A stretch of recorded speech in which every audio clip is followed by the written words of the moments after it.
আসসালামু আলাইকুম এভরিওয়ান, কেমন আছো তোমরা? আজকে তোমাদের জন্য পিচি বউ সিজন 1 পার্ট 2 নিয়ে আইসা পড়লাম। তখন আমি ধাক্কা দিয়ে সরিয়ে ঠাস ঠাস করে চর বসিয়ে দিলাম।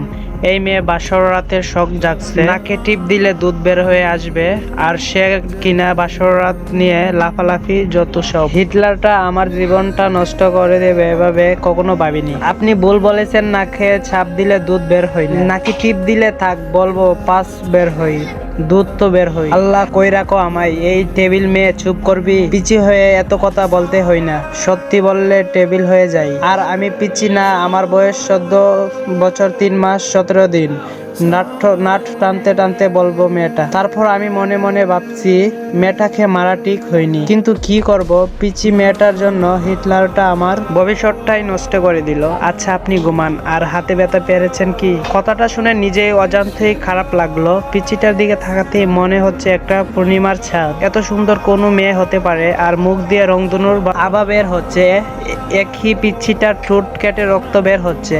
থাপ্পড়টা জোরেই লাগছে। আচ্ছা তোমার নাম কি? আমাকে বিয়ে করার সময় নাম শুনেননি? আমাকে বিয়ে করার কোনো ইচ্ছাই ছিল না আমার, হিটলারটার জন্য বিয়ে করছি। এখন নাম কি বলবে? এখন বলে লাভ নেই, বিয়ে করে ফেলছেন। শুনেন, আমার নাম কারিমা জাহান মীরা। আচ্ছা মীরা, সরি, তোমার লাগেনি তো? এই যে নাও, টিস্যু দিয়ে রক্তটা মুছে নাও। আপনি না বলছেন আপনি আমাকে স্ত্রী হিসাবে মানেন না?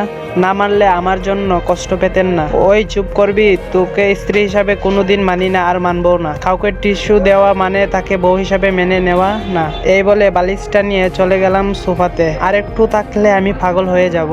কই যাচ্ছেন আপনি? জাহান্নামে না যাচ্ছি। চুপচাপ এখানে শুয়ে থাকবি, নইলে তোকে পরে শুয়ে থাকতে দিব। আচ্ছা ঠিক আছে। তারপর বাতিটা অফ করে শুয়ে শুয়ে ভাবছি হিটলার আমার জীবনকে এভাবে নষ্ট করে দিবে। তোবা শুনলে বাসায় এসে আমাকে খুন করবে, নইলে সে নিজে গাড়ির নিচে পড়ে মরবে। বারবার তোবার কথা মনে পড়ছে। দুজন দুজনকে নিয়ে কত স্বপ্ন দেখেছি, আর মাঝখানে হিটলারটা পিচি মেয়েটাকে বিয়ে করে দিল। ও আচ্ছা, আপনাদের তো পরিচয়টাই দেওয়া হয়নি। আমি কাব্য আহমেদ, অনার্স কমপ্লিট করার বানানোর নামে হিটলারের হোটেলও কাচ্ছি। হঠাৎ রুমের বাতি খেয়ে যেন জ্বালিয়ে দিল। এই পিচ্ছি কি করো?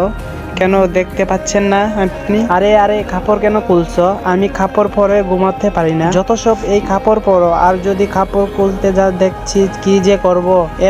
আপনি না বললেন ঘুমাতে? এত ভারী কাপড় পরে কেউ ঘুমাই? কেউ যদি বা না ঘুমাই, তুই ঘুমাবি? ঘুমা বলছি। সো পিচ্চি বউ সিজন 1 পার্ট 3 পেতে অবশ্যই চ্যানেলটি সাবস্ক্রাইব করে নেবেন।